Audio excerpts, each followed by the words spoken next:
Alleviating intense suffering is, in my opinion, the most important thing we can do. Suffering is bad regardless of who experiences it, and the worst forms of suffering deserve the greatest attention. Cluster headaches are among the most intense pains known in medicine and are often referred to as suicide headaches. The intensity of pain is described by many patients as worse than childbirth pain, kidney stones, or amputation without anesthesia. The pain scale of 1 to 10 is sometimes blown up because patients describe the pain as unbearable. They ruin lives and push many sufferers to end their own lives as a desperate escape from the agony. In extreme cases, however, up to 10 to 12 attacks per day can occur, although this is rarer. These attacks can last up to 3 hours and recur several times a day. Those affected describe it as feeling as if a red-hot ice pick is being driven through the eye and into the brain. At any given moment, approximately 350,000 to 400,000 people worldwide are simultaneously enduring such an attack. Unfortunately, the standard medical options for treating cluster headaches are not sufficient. Although they can help, they cannot reliably prevent or stop the attacks and are often associated with side effects. However, there is a surprising solution: psychedelics. Studies and reports suggest that psilocybin and LSD can effectively prevent cluster headache attacks, shorten or stop cluster cycles in many patients. But the scientific evidence so far is mainly based on small studies. DMT as a fast-acting agent can stop an attack within seconds.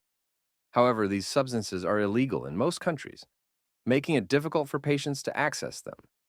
This is where the Organization for the Prevention of Intense Suffering comes in. I would like to nominate this organization for the Project for Awesome 2025. OPIS is a think and do tank dedicated to preventing immense suffering for all sentient beings.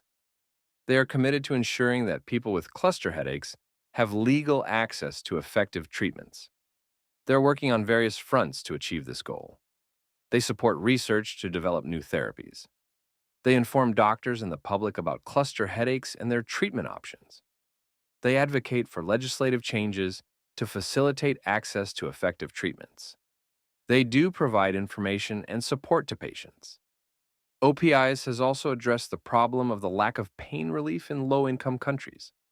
In Burkina Faso, OPIS is collaborating with the Ministry of Health to develop a national strategy for implementing palliative care and ensuring access to morphine for patients in severe pain. As with cluster headaches, access to morphine is an urgent issue, as it is a cheap and effective treatment, but one that is restricted by excessive laws and regulations. What fascinates me about OPIS is their uncompromising mission. They focus on reducing extreme suffering, whether in humans or animals. I was particularly impressed by their approach because they target their efforts, where they could make the biggest difference. They tackle difficult problems that are otherwise often overlooked. For example, the catastrophic conditions in factory farming. Their work is based on utilitarian principles, but with a special focus. Instead of increasing well-being, they primarily want to prevent the greatest avoidable suffering. And it is precisely this approach that makes OPIS such an important organization for me in today's ethical landscape. I would appreciate your vote. Thank you for your time. You can find all the links in the video description below.